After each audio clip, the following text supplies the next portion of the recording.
Yo, what's going on, guys? It's Houston Sports Chat back into the video today, and today we're going to be talking about the Philadelphia 76ers potentially trading for former All-Star guard Dejounte Murray. This is a deal I really don't see happening, and I'll explain why. Dejounte Murray, who's having a really good season this year with the Atlanta Hawks, has been made available by the Atlanta Hawks, and as of reports right now, it is being said that there's only two players on the Atlanta Hawks that are untouchable, and that's Jalen Johnson and Trae Young.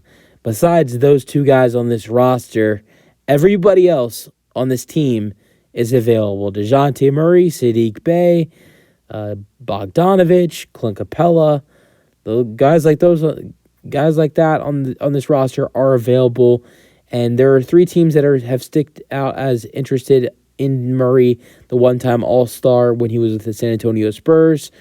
The Sixers, the Lakers, and the Knicks. And I just don't know how the Sixers get a deal done. Unless a third team is being added into this deal, I don't know. Now, it's been said that the Hawks want to get good assets to build around Trae Young and Jalen Johnson. And I'm really assuming when they're talking about assets, they're talking about players, not draft picks, which the Sixers don't really have much to offer draft pick-wise. But looking at the Sixers roster, it's a bunch of expiring contracts.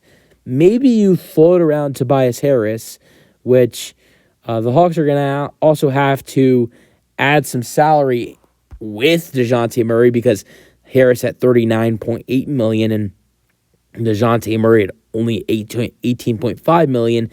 Let's say you try to send Tobias Harris in a first-round pick for Dejounte Murray, you're going to need a salary filler, if not two salary fillers, going to the Sixers with Dejounte Murray in that deal.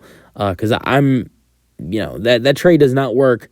Sending, I'm pretty sure the Atlanta Hawks cannot take on Tobias Harris's salary in that deal with only giving out $18.5 million. So they would have to take out. They'd have to give the Sixers like two more players as salary fillers, which I don't think that'd be a problem. But the other thing, the big problem is Tobias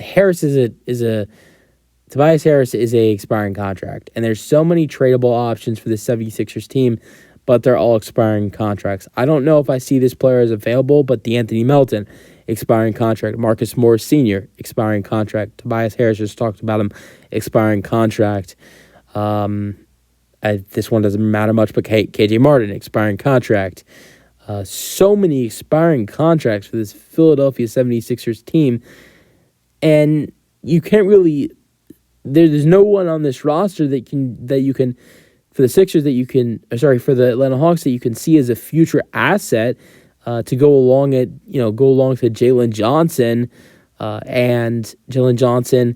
and Trae Young, if they're all expiring contracts, unless it's someone you really feel comfortable in re-signing, which I don't know how comfortable the Hawks would be in re-signing Tobias Harris, but I just don't know if I see a Dejounte Murray to Philadelphia trade happening. Maybe I would say there's maybe a better shot if you include a third team, but I would think there's more of a chance of him going to a team like maybe New York, maybe San Antonio. I think those are two options that I think would be good destinations for not only for him but for the Atlanta Hawks as getting assets wise, and because you could get some good draft picks from the Knicks or the Spurs as well. Both have good assets player wise and draft pick wise. And I think there's a couple other teams that could be a good destination for Dejounte playing destination wise and for the Atlanta Hawks with getting assets. And let me know your thoughts on Dejounte Murray potentially going to Philadelphia in the comment section, and peace out.